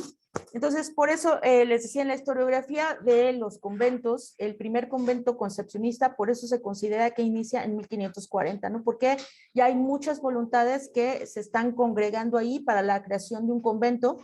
Y les digo, los modelos de creaciones de convento tienen que ver mucho con las cofradías. Entonces, estos crean la cofradía y el Papa les da esa autorización de poder crear un monasterio, en particular un monasterio de monjas, porque ya para 1540 es muy importante que se tengan conventos de monjas para poder resguardar a las mujeres, para poder incorporarlos a la vida de la Nueva España, ¿no? Entonces ya en este momento es muy claro, en los 20 no. ¿Qué órdenes llegan a la Nueva España o fundan conventos en la Nueva España? Las primeras son las concepcionistas, que son calzadas, es decir, su regla es muchísimo más flexible. Son autónomas del clero regular, pero están asociadas directamente a las autoridades civiles, y ellas entre 1540 y 1616 fundaron 11 conventos distribuidos entre la Ciudad de México y Puebla. Aquí del lado derecho de su pantalla es una imagen de las monjas de la Concepción, las monjas concepcionistas, ¿no? Lo que ven ahí es cómo digamos, la que está, la principal, protege al resto de las monjas que están ahí. Ese es el hábito con el que podemos distinguir a las monjas de la Concepción. Entonces, esos son, digamos, el primer convento, las de los concepcionistas, las que se fundan en la Nueva España. Y esta es la orden, una de las órdenes que llega. Las otras son las dominicas calzadas, ese es el hábito de las dominicas calzadas. Están también las capuchinas, ahí pueden ver el hábito de las monjas capuchinas. Luego tenemos a las clarisas, no encontré una imagen de la época, pero fundamentalmente el hábito no ha cambiado, ¿no? Tiene exactamente los mismos colores, el velo negro, y el traje es café, ¿no? Luego están las carmelitas descalzas, ¿no? Que es una orden también muy interesante, porque la Orden del Carmen es refundada en el siglo XVI justamente por Teresa de Ávila, que ahí con su burro, ¿no? Anduvo por toda España refundando los conventos, volviéndolos más estrictos a la hora de las órdenes. La otra orden importante son las jerónimas, que también ahí podemos ver, ¿no? Es fundamentalmente blanco, con el velo negro y esta parte roja. Las brígidas, que también el hábito de las brígidas no ha cambiado, o sea, las actuales brígidas que todavía existen están exactamente igual, es el mismo hábito que tienen ellas. Y las de la Compañía de María, que es un asunto, ya les había comentado antes, muy interesante, porque ellas llegan ya hasta el siglo XIX, es el último convento que se funda en la Nueva España, se funda en 1811, ya estaba iniciado el proceso de independencia, y entonces se funda por una solicitud de las élites de la Nueva España, porque sabemos que la salida de los jesuitas afectó en demasía la parte de la educación, mientras las otras órdenes se dedicaban a otros asuntos. Los jesuitas son los que se dedican a educar a la nobleza y a las élites novohispanas. Entonces, en el momento de la expulsión, es un golpe durísimo en el terreno educativo, y en 1811 un grupo importante decide que es necesario fundar un convento cuyo objetivo sea la educación de las hijas miembros de la élite. Entonces, la Compañía de María, que también el hábito no ha cambiado a lo largo de los siglos, sigue siendo exactamente el mismo.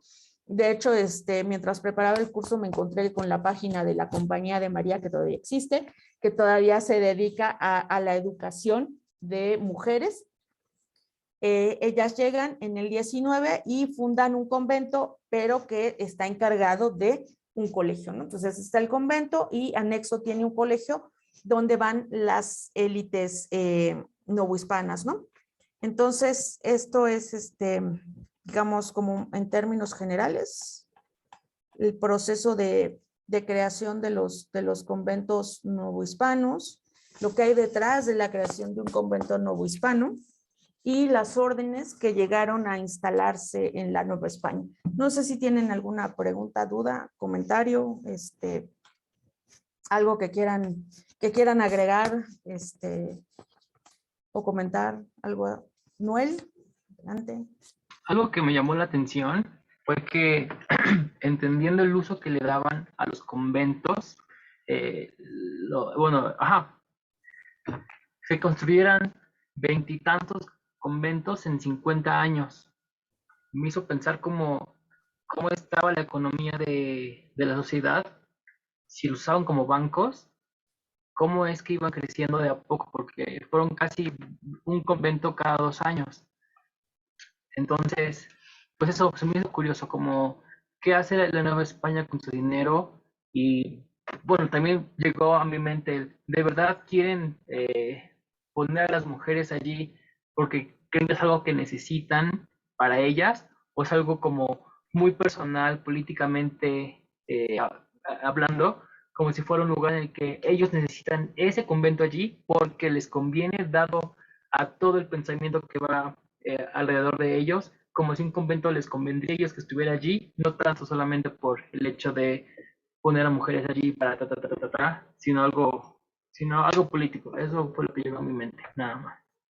Sí, pues es que, digo, cuando dicen es que nos quitaron nuestro oro y nuestra plata y demás, pues se necesita mucho dinero para fundar un convento, ¿no? O sea, fundan demasiados conventos en la segunda mitad del 16, para eso necesitaban dinero, porque además necesitan dinero para el edificio, porque no hay nada, o sea, hay que crear el edificio de la nada, y entonces, pues sí, o sea, por eso les decía, cuando uno revisa la historiografía del periodo colonial, están entre si había una crisis o si realmente la Nueva España es autosuficiente, y lo que están mostrando aquí es una gran autosuficiencia para gobernarse y para ordenar el tipo de sociedad que están pretendiendo, ¿no? Porque además, esta idea de que hay unas mujeres santas que son privilegiadas, para ellos las monjas son privilegiadas, ¿no? Y entonces, claro, su función social es rezar, ¿no?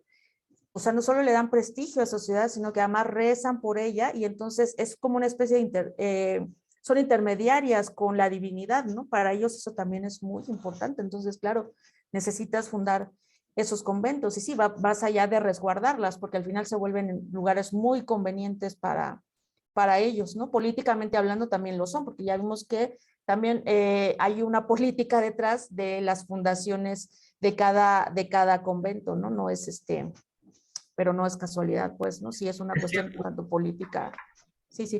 Llegó a mi mente un ejemplo quizá pésimo, pero me llegó como ejemplo. Hay un juego de estrategia de computadora en la que tú manejas a una tribu, egipcios, vikingos, ta, ta, ta, ta, ta, ta, ta. Entonces, mientras más iglesias tengas, Age of Empires, sí, mientras más iglesias tengas, más favores divinos tienes. Entonces, vas subiendo de capital monetaria, pones una iglesia para poner a gente a rezar y tener más favores divinos, y entonces te llegan como caballos gratis, un montón de cosas para hacer tu mundo más grande. Entonces pensé como tantos conventos que tanto necesitan a Dios. Pues es que las sociedades preindustriales son profundamente religiosas, ¿no? Ahí sí, esa es la base de su sociedad. Entonces, claro, necesitan muchos conventos. Y justo es que esto que acabas de describir, esta idea de este juego, ya lo había discutido en una clase con mis alumnos, que justamente me hablaban de este juego. Es que ahora sé de dónde viene esta idea de fundar las iglesias, ¿no? Porque las necesitan, ¿no? Porque es su medio de contacto con la divinidad. Entonces, claro, las mujeres que son monjas tienen un lugar tan especial en la sociedad, ellos creen que son tan afortunadas porque están en contacto directo con Dios, y entonces, claro, las vas a beneficiar. Por eso les contaba esa anécdota que alguna vez me contó una de mis maestras de su tía monja, ¿no? Porque ella, o sea, a pesar de que es una persona atea, después de escucharla hablar, tengo la sensación de que ella sí cree que el hecho de que 11 monjas estén todos los días, ¿no? De lunes, de domingo a domingo, rezando por su familia, tiene que ver con el éxito que ha logrado su familia entera, porque todos son exitosos, todos en su familia son exitosos, ¿no? Son familias que no solo han logrado destacar en el terreno de sus propias profesiones, ¿no? Desde la historia, las ciencias, la biología, etcétera, sino que además económicamente hablando, todos están muy bien posicionados, todos, ¿no? Entonces, digamos, no lo dijo, pero esa fue la impresión que me dio, ¿no? O sea, tienes ahí a 11 monjas rezando todos los días por tu familia, pues es que es el resultado, ahí está el resultado, somos exitosos por esa razón, ¿no? Yo, ahí me gustaría hacer un comentario, Alejandra, y me Sí. corriges, porfa, si estoy mal, pero yo creo que además la pregunta de Noel tiene que ver conmigo, con este asunto de darle al pasado el pensamiento que tenemos ahora. Y creo que este anacronismo es muy peligroso, porque creemos que entonces en las sociedades pasadas no se pensaba de otra manera y ese pensamiento llevaba a una organización diferente social, sobre todo. Estoy hablando de la organización social, que implica una organización política, económica, social, ¿no? De ahí ese nombre vasto, así lo estoy tomando, en donde claro, no es que creyeran en Dios tan fuerte, es que lo necesitaban para tener dinero. No, ese es un pensamiento de nosotros. Yo creo que ellos pensaban, voy otra vez al Quijote, que yo siempre cito al Quijote para estas cosas, ¿no? En el capítulo 20 de la segunda parte, Don Quijote le dice a Sancho, Sancho, no te metas en eso de los linajes, porque solamente hay de dos sopas, los que tienen y los que no tienen. ¿No? O sea, este asunto o sea, ya hay una creencia pragmática también, ¿no? Pero se sostiene en una idea muy clara en que la sociedad cree en esto que acaba de decir Alejandra. Cree que las iglesias sostienen, las monjas cuando están enclaustradas, sostienen a todos los que están afuera y los salvan, ¿no? Salvan a toda la sociedad porque rezan como su tía, rezan todos los días por ti. Hay una cosa, hay una creencia que a mí me gustaría estudiar en algún momento de mi vida, si es que voy a tener tiempo de hacerlo, en donde una de las explicaciones que en la Revolución Francesa se creyó que hubo al final un desplome de todos estos revolucionarios que tomaron el control de esta nación, estado que se llamaba Francia, porque se les ocurrió meterse a un convento de monjas y las decapitaron a todas. ¿No? O sea, fue el peor de los crímenes y fue el hasta aquí de la sociedad francesa. Dijeron, este terror se acaba hoy, porque a estas carmelitas que están encerradas para que nosotros estemos bien, no pueden ser acusadas de traición a la patria, porque efectivamente todas eran hermanas del rey, sobrina del duque, pues sí, eran de esta, pero eran niñas que llegaban a los 8 años ahí. Entonces, cuando llegaran al convento, las muchachas no sabían, y las viejas que estaban ahí, las jóvenes, las adultas, todas las que vivían ahí no sabían qué estaba pasando. Simplemente las sacaron y las mataron. Y ellas ni se enteraron de nada. Pero eso fue un punto decisivo para que cayera el régimen del terror, ¿no? O sea, hay una explicación dado desde la idea de, y no es cualquier cosa la historia de las ideas hoy en día, ¿no? O sea, sí se puede explicar el pasado en función de las ideas que tenemos. Yo tengo esta sensación de que un día en 600 años se van a reír de nosotros porque creíamos en que el óvulo y el esperma entonces creaban la vida, porque va a cambiar ese paradigma de creencia. Ahorita creemos en eso tan fuerte que no lo ponemos en duda y matamos por ello.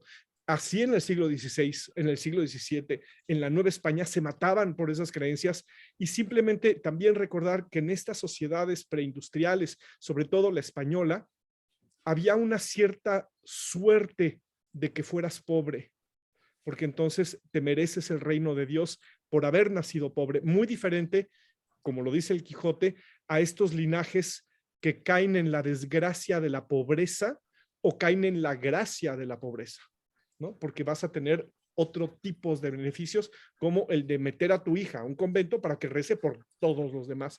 Entonces creo que eso es indispensable para los que hacemos teatro, porque si no, formamos personajes de un pasado que se parecen tantos a nosotros que el público acaba diciendo, es que no entiendo por qué si se comportan así, dicen eso. Y es porque no hay una congruencia espacio-temporal en la construcción también del carácter. Creo que ahí hay algo que tenemos que estudiar más a profundidad, pero bueno, es el comentario que quería hacer. Ok, Horacio. No, solo para agregar antes de darle la palabra a Mauricio, esto que dices de las monjas, en el siglo XIX, ya cuando estalla el movimiento de independencia, los insurgentes en algún momento, ya que es muy claro que están buscando la independencia, nombran a la Virgen de Guadalupe generala del ejército, ¿no? Entonces ahí va la Virgen de Guadalupe generala del ejército. Y entonces, claro, cuando llegaban a perder así, ¿quién es el general de aquí? La Virgen, la generala del ejército. Y entonces, claro, pasados por las armas todos, incluido, entonces el estandarte de la Virgen también ha pasado por las armas. Entonces, claro, luego tenían tanta culpa que esos expedientes están ahí para que alguien los estudie en la vida. En la Basílica de Guadalupe hay un montón de misas de desagravio de la otra parte, de los realistas, por haber fusilado a la Virgen, ¿no? Entonces sí, o sea, en ese momento la pasan por las armas, pues después vamos a hacerle una misa en desagravio por haberla fusilado, ¿no? Y entonces hay un montón, en todo el periodo de la Guerra de Independencia, de misas en desagravio, pues para solicitar el perdón por haber fusilado a la Virgen, ¿no? Entonces dices, bueno, ya el pensamiento liberal ya entró desde finales del 18, ¿no? Pero es una idea que ellos tienen ahí porque saben que están ofendiendo, ¿no? O sea, en su cabeza, pues todos estos siguen siendo novohispanos y entonces en su cabeza hay una ofensa, ¿no? Y es una ofensa que tienen que limpiar de alguna manera y entonces pues ahí están las misas de desagravio, ¿no? Mauricio. Gracias. Muchas gracias por la plática, muy interesante. Yo creo que también es necesario resaltar el papel de la Iglesia como ordenador social, como parte del propio aparato productivo, no nada más visualizarlos como colectivos y congregaciones de gente que se reúne a rezar y a exaltar a la divinidad, sino son corporaciones que sustentan, soportan, que son el tejido económico de gran parte del territorio, ¿no? Una de las situaciones que se retoman en América, sobre todo en el caso de la evangelización en México, es precisamente el modelo de los conventos de frailes como ordenadores del territorio, que fue finalmente lo que le da estructura a Europa durante la Edad Media y lo que hace que se conserve la cultura occidental como tal, ¿no? El labor de los monasterios. Si bien en el siglo XV-XVI ya está perfectamente consolidada Europa, se retoma ese modelo de vida precisamente para venir a organizar Mesoamérica y el septentrión hispano y todo el virreinato, porque políticamente no van a tener la fuerza los españoles para hacerlo. Entonces, el tener estas células productivas y de reeducación cultural que finalmente están infiltrándose en el territorio y le están dando también un sentido y de orden, un orden y una coherencia respecto a la visión del imperio, y por eso me encantó que hablaras de Carlos V y de Isabel de Portugal, porque finalmente es esa conciencia, no puede existir el imperio español sin que exista Nueva España, no es un terreno de una visión como puede ser la parte anglosajona, de colonizar y borrar lo que hay en el territorio, sino es la estructuración de un imperio a partir de reinos que reconocen, ¿no? Así como darle la carta de asociación a los señorías de Tlaxcala, al imperio hispano, y también toda esa parte estructuradora.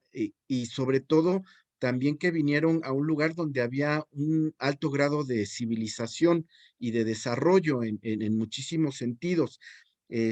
Quizá no tecnológicamente, pero sí cultural y en otros avances científicos, pero simplemente, por ejemplo, en la gran época de la construcción de los conventos en Europa, en 300 años se construyen 70 monasterios, y en cambio en América, en 70 años, en Mesoamérica se construyen 300 conventos. Y obviamente no los construyeron los frailes, la mano de obra era precisamente la gente que estaba aquí, ¿sí? Que tenía esa capacidad de organización, que tenía ese conocimiento de los sistemas constructivos, y que el fraile traía unas teorías de la arquitectura debajo del brazo, unas láminas de Serlio, de Viñola, de Vitruvio, y le enseñaban la estampita de quiero esta fachada, y ahí están los mesoamericanos reproduciendo con su tecnología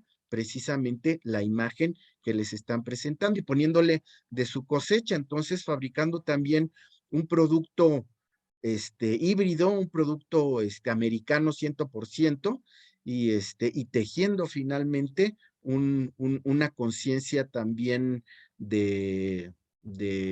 ¿cómo se llama? De arraigo, de pertenencia, de no ser ajenos también al propio imperio. Y la cuestión de los conventos de monja, esa ya es una cuestión estrictamente urbana. Y además, son los que organizan el día, la cotidianeidad. O sea, pensemos en una ciudad sonora, en una ciudad que cada 3 horas están tañendo las campanas a lo largo y a lo ancho de toda la Ciudad de México, llamando a maitines, a laúdes, a primas, es decir, a un quehacer organizado de la vida cotidiana, en donde siempre hay algo que hacer, ora y labora, es decir, trabajo y oración, que es el lema de la orden benedictina, que finalmente es el origen de todas las congregaciones religiosas de clausura. Oración. Sí. No. No, Me sí, quité un mosco, perdón. Hay un mosco aquí no, que me está zumbando. no, digo, yo ya no le di más, porque ese ya sería un tema aparte, ¿no? Sobre la cuestión arquitectónica de los conventos, porque es un tema, y sí, como lo dice Mauricio, son ellas, ¿no? Por eso es tan importante, por eso ellas les dan esa estructura a la vida urbana, porque son las que están marcando, ¿no? Todos sus eventos van marcándole la vida a la ciudad que las alberga, ¿no? Entonces, por eso son también importantes en ese sentido. Y lo que les decía, se tarda tanto tiempo en crear un convento que mucha de la arquitectura se va definiendo en función de la creación del convento, no cómo vamos a delimitar, cómo vamos a marcar, ¿no? Por por el convento. Entonces, también en ese sentido, digamos, son tan importantes los conventos de monjas, ¿no? Y otra cosa que acaba de decir Mauricio, que también es muy importante, y es lo que les decía, el siglo XIX arruina muchas cosas, ¿no? Por esta visión que los liberales tienen, porque ellos es que nos conquistaron, nos hicieron y demás. Y entonces, claro, es que los criollos estaban muy indignados por el asunto de que no les daban los puestos. Y uno lo que va viendo es que ellos están súper felices, ¿no? O sea, todo el tiempo están muy contentitos con ser parte del imperio, porque además es eso, ellos se conciben como parte del imperio, no se conciben como cosas separadas.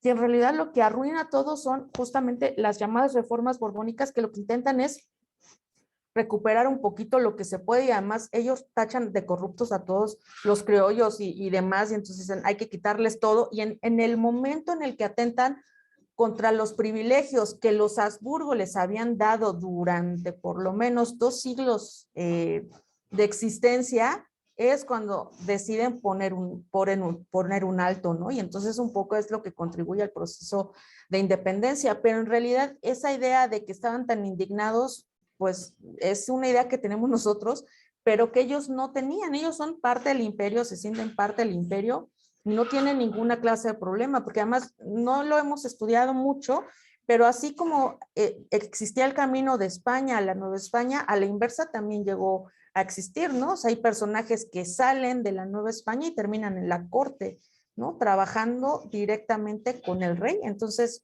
ellos no tienen esos problemas. El problema empieza, insisto, cuando atentan contra sus privilegios. Es ahí donde se desmorona todo el asunto, ¿no? Para ellos. Perdón, y no puedes entender el Imperio Español sin el enclave que implica la Ciudad de México, porque a la Ciudad de México, perdón, Cris, por irme encima, pero creo que es importante. La Ciudad de México es a donde llegan los productos de la metrópoli y se distribuyen hacia Asia y hacia Perú. A la Ciudad de México es donde llegan los productos de Perú, los productos de la nao de China. Entonces, sí, todo, absolutamente todo pasaba por la Ciudad de México, y lo que no encontrabas, y hasta la fecha lo sostengo, lo que no encuentras en la Ciudad de México no existe.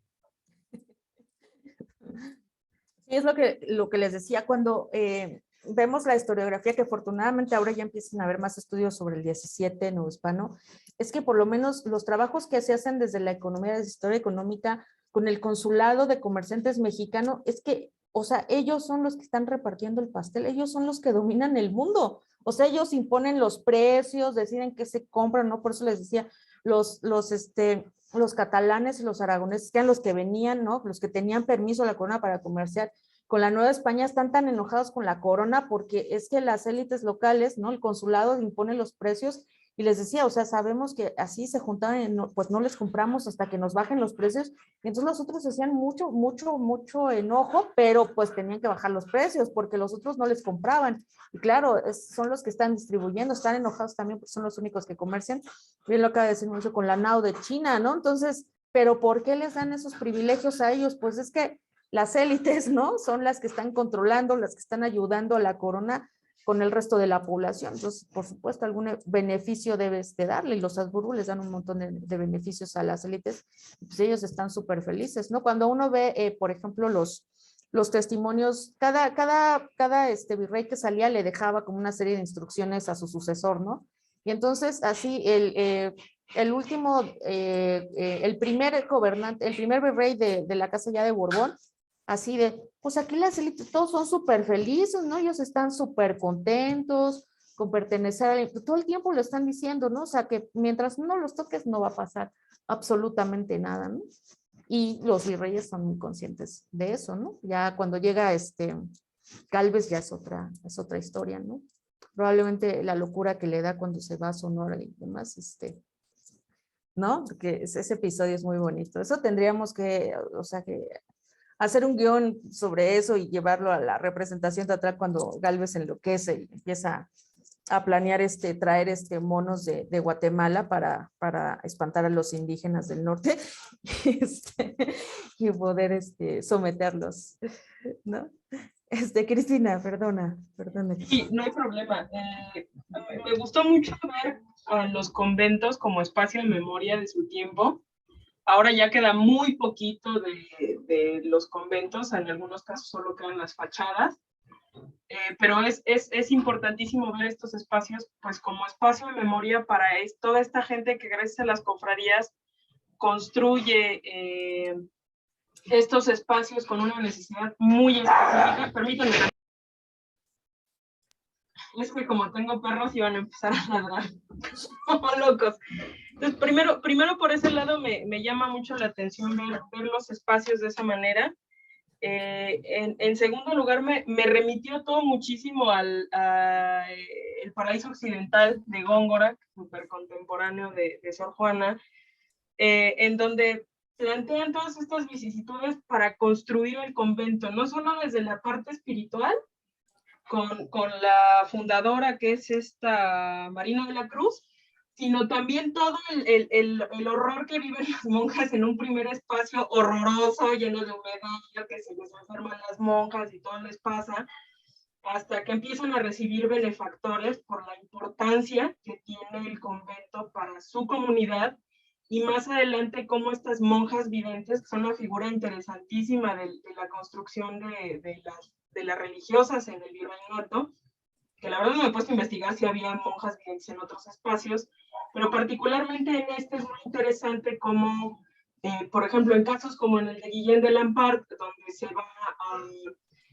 a manejar con tanta dureza el uso de encantamientos o de cuestiones heréticas para saber el futuro, los virreyes y los arzobispos van con estas monjas a preguntarles cómo les va a ir en el siguiente nivel, ¿no?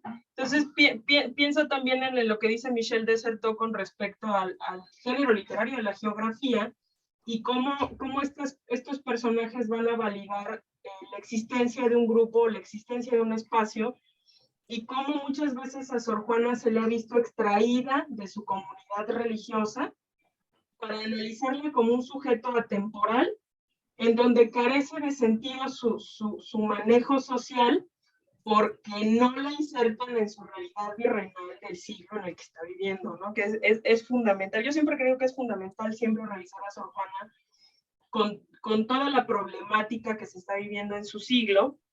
Entonces, es muy interesante todo lo que están planteando, me encanta, la verdad es que me encanta todo esto. Y tenía una pregunta bien peculiar con lo que estaba comentando del estudio que hizo esta mujer que se llama María Margarita nombre raro. En parte del juicio inquisitorial que usted ha revisado, ¿tuvo que ver o hubo un juicio respecto a todos fue sobre sobre sus textos que tenían que ver con el misticismo, o solo fue porque empezaron a haber acusaciones de esta vieja es bruja? Pues en realidad lo que hacen es, aceptan las acusaciones, pero ellas presentan, digamos, como prueba el diario. Y entonces en el diario ella, por eso la engañan y se lo roban, ¿no? Entonces ellas lo llevan y lo presentan como prueba de estas insinuaciones que ella tiene, de que ve a Dios y ve a la Virgen y le hablan y le dicen y demás, ¿no? Entonces eso es lo que presentan como prueba el diario, y el diario sí lo leen, o sea, sí se ve que hay una lectura del diario, y por eso llegan a la conclusión de que ella ni es blasfema, ni es hereje, ni es nada, o sea, pues como sigue neciando con el asunto de que ve a Dios y Dios le habla y la abraza y la besa, y la Virgen está muy contenta con ese matrimonio, que insisto, ella quiere ser monja, ¿no? Y finalmente las monjas son las esposas de Cristo, entonces, la declaran loca, ¿no? Porque no se retracta de esas visiones, pero lo que sí vemos, porque digo, ya hablaremos de eso más adelante, pero una de, digamos, el bestseller de los conventos novohispanos es Teresa de Ávila, y últimamente se están haciendo muchos estudios sobre el famoso discurso teresiano, ¿no? Entonces, Teresa fue muy hábil a la hora del discurso, y se ve que todas estas se lo van copiando, y yo creo que esta mujer también sabía leer.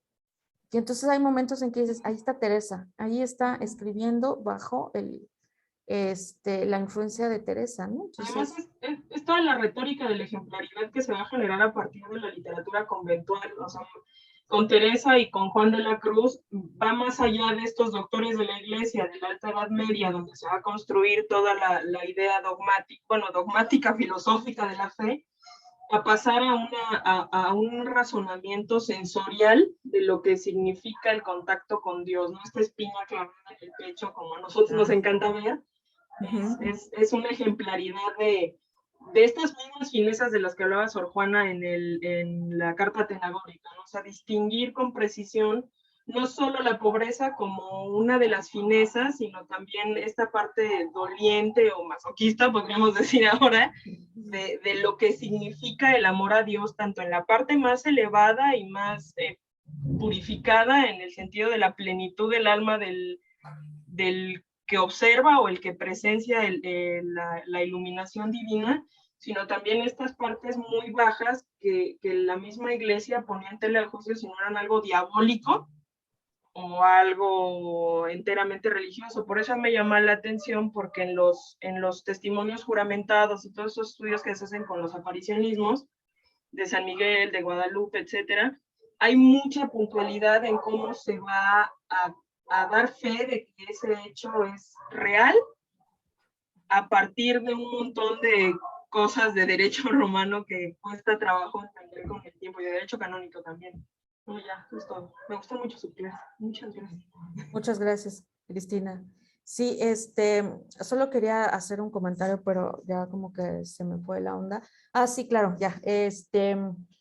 Sí, pues la intención es justamente también cambiar la visión que se tiene sobre los conventos, ¿no? Yo creo que el prejuicio que hay sobre los conventos ha hecho eso que tú acabas de decir, sacar a Sor Juana de ese lugar para estudiarla por sí misma y no en su comunidad, cuando los conventos de monjas en realidad ahora los definen como comunidades de intelectuales, ¿no? En realidad, cuando una mujer quería aprender a leer, a escribir y a hacer muchas otras cosas, el lugar ideal era el convento, porque ahí es donde o sea, el que hubiese libros, las de afuera, ¿no? Las de la de los colegios no necesitan los libros, las monjas sí, y entonces a las monjas sí se les permite adquirir cierto conocimiento o mucho conocimiento, ¿no? Ese es el espacio idóneo para que puedan convivir, para que puedan crear estas comunidades de intelectuales. Y no es, como les decía, el siglo XIX, que decía que eran cárceles donde pobrecitas las iban a recluir ahí. No, o sea, que había unas que sí, obviamente los padres las obligaban, pero otras ingresaban por principios y porque estaban muy seguras de la vocación, pero además era un lugar donde podían ser libres, porque además eran espacios diseñados específicamente para ellas, ¿no? Entonces, eso les daba una libertad que afuera no podían tener, ¿no?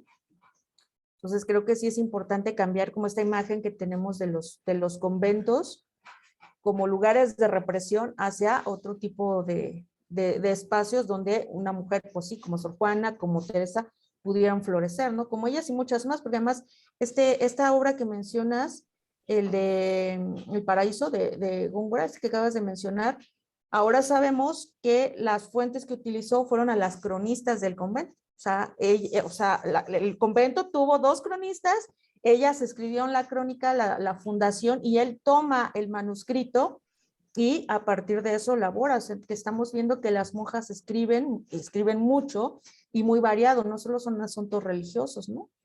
Son asuntos de otra índole. De eso ya hablaremos de la escritura conventual en otra sesión, para que veamos qué clase de cosas escriben las monjas. Para los que no saben de qué está hablando Cristina, es una obra que se llama Paraíso Occidental y es de un señor que se llama Carlos de Sigüenza y Góngora. Entonces, si lo quieren leer, que sería padrísimo que lo leyeran, en Cervantes Virtual hay una edición facsimilar y por ahí debe haber algunas en línea que estén que están en escritura o en un documento con nuestra tipografía. No dudo que lo haya, ¿no? Pero échenle un ojo. Y la crónica de una de las monjas ya también está publicada por el ISUE, por ese seminario de escritos de mujeres, y también se puede comprar.